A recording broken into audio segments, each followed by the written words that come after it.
Hi girlies, welcome back to my YouTube channel. For today's video, I'm sharing my ultimate cozy and quiet girly night routine. In this pregnancy, I've definitely been having a lot of pain in my joints, but mainly in my knees, so I'm trying to make time to have a bath twice a week. This seems to really help my knees, and I'm going to show you some of my favourite bath products, my new LED mask, and how I unwind with, of course, the help of lemon. I'm starting off this night routine with Lush's Blooming Beautiful Bubble Bar. This has scent notes of freshly mown lawns, fluffy sandalwood, and neroli bubbles. This is perfect for me because I love the smell of freshly cut grass, but I do have quite bad hay fever, so I'm generally just sneezing from March till September. What I love about Lush is a lot of these products are handmade. I've been to a couple of PR events with Lush, and one of my favourite parts is there's normally a bubble bar or bath bomb that I can make at each experience. I think the most recent bath bomb I made with Lush was their Love Letter. I think it's called Love Letter, I'll have to have a look, but I don't know, it just gives me a real sense of achievement and I feel like I've really accomplished something.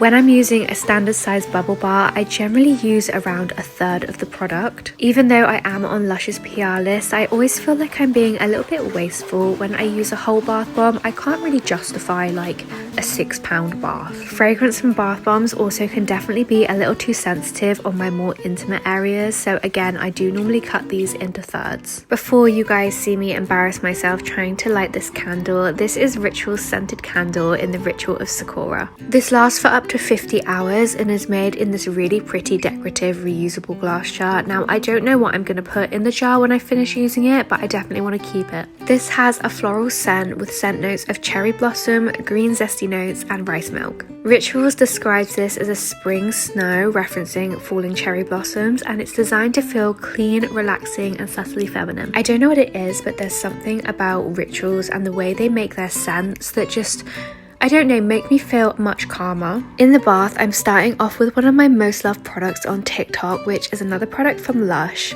Lush's Conga Jelly is a bubblegum pink glossy shower jelly designed for all ages. I love trying out shower products that are a little bit different, maybe in the way that they're made or the way that they look to a standard shower gel. I think this is such a unique and fun design. The best way to use this, or at least in my opinion, is to lather the jelly onto your hands and then rub your hands onto your skin.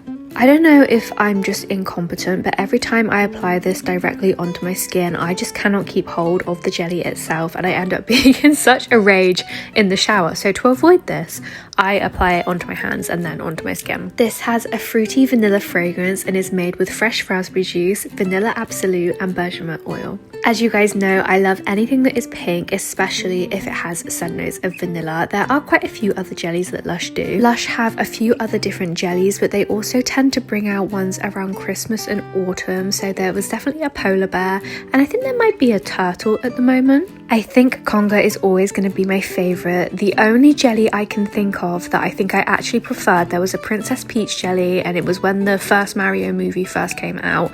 It was incredible. I miss it so much. To exfoliate, I'm going in with a product you guys are very familiar with, which is Soap & Glory's Vanilla-licious. This is described as a gourmand scent and has scent notes of vanilla, caramel, and chocolate. It features jojoba oil and coconut shell powder for gentle daily exfoliation. Now, I probably exfoliate my legs twice a week, maybe. I feel like daily exfoliation would probably be too much for my skin. This exfoliator removes dead skin cells to improve smoothness and prevent ingrown hairs. This is one of my favourite exfoliators because it is just a lot more gentle. As I've said before, my legs are quite sensitive, and if I use something more abrasive like Tree Hut, my legs generally are quite irritated and come out quite bumpy. At the moment, I am preferring to shave my legs in the bath just because I don't have to keep constantly bending down. I can still bend down, I'll have everybody know, but it is starting to get a little bit more uncomfortable.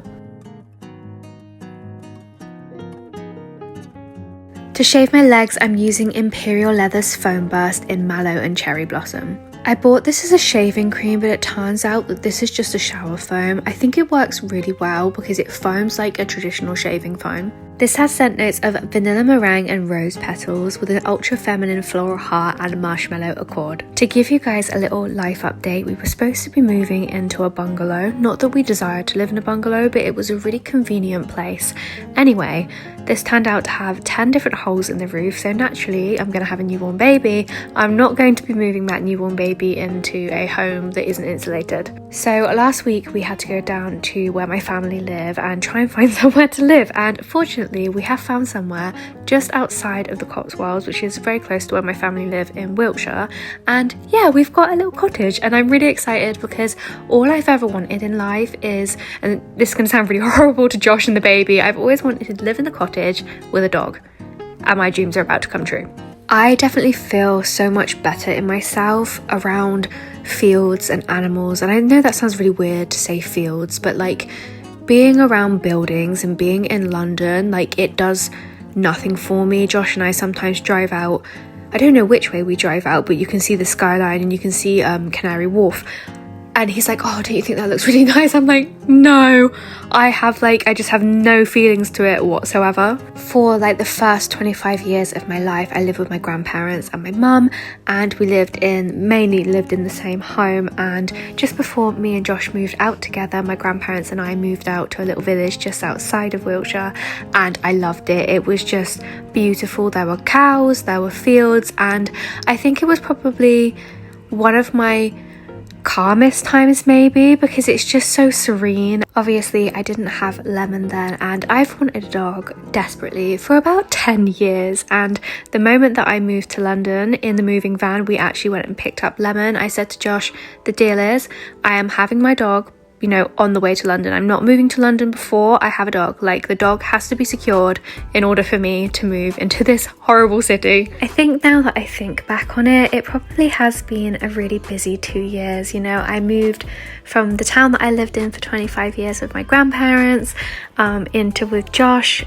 We picked up Lemon on the way, I got married, and now we are expecting a baby and we're moving to a really nice cottage. So yeah, I'm hoping that this is going to be the last really big thing for a little while. Because we're moving to a cottage, we are looking to get some new furniture, hence the Pinterest boards. I'm looking for more like cottagecore aesthetic stuff, and that is my general aesthetic. I love kind of like ditzy florals, pink and white, as you guys know. We're also going to be looking to get a king size bed because my husband is 6'2" and he's actually quite, I don't know, his shoulders are wide enough to be over half of our double bed, and the dog sleeps in with us. I'm getting more and more pregnant and I need a little bit more space, and I think it's just going to be the most practical move.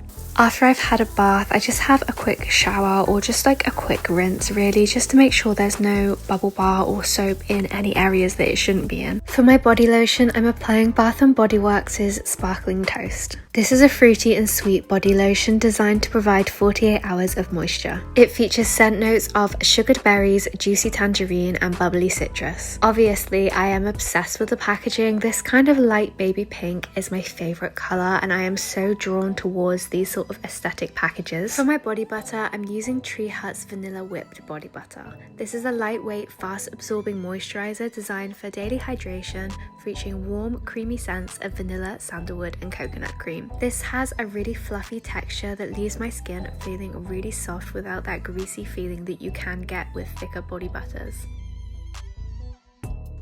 I'm double cleansing my skin with Dermalogica's Pre-Cleanse and Skin 104's Pore-Mising Cleanser. I'm then going in with Foreo's FAQ 202 Therapy Mask. This mask retails for just over £700.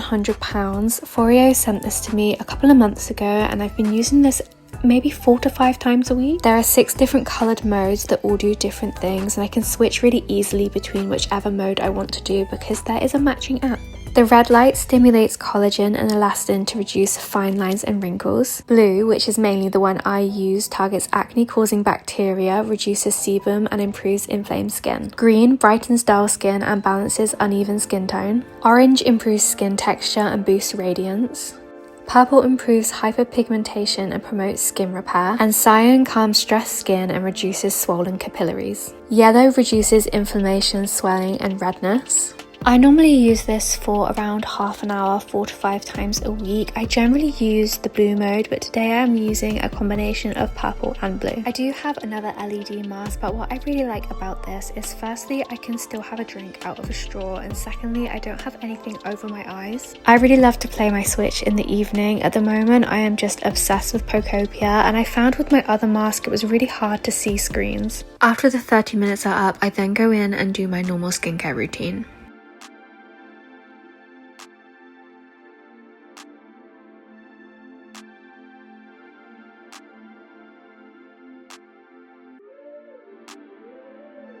I'm then going to go in with my hair oil. I've been saying to you guys that I have never tried hair oil overnight, and to be honest, I don't really think this made a difference. I love Hair Secret's Rapunzel hair oil, but I don't think that leaving it on overnight made it any more effective than just leaving it on for 2 or 3 hours in the morning like I normally do. That being said though, if I don't have a couple of hours in the morning to leave this on, I think it's a really good idea that this is an oil you can leave on overnight.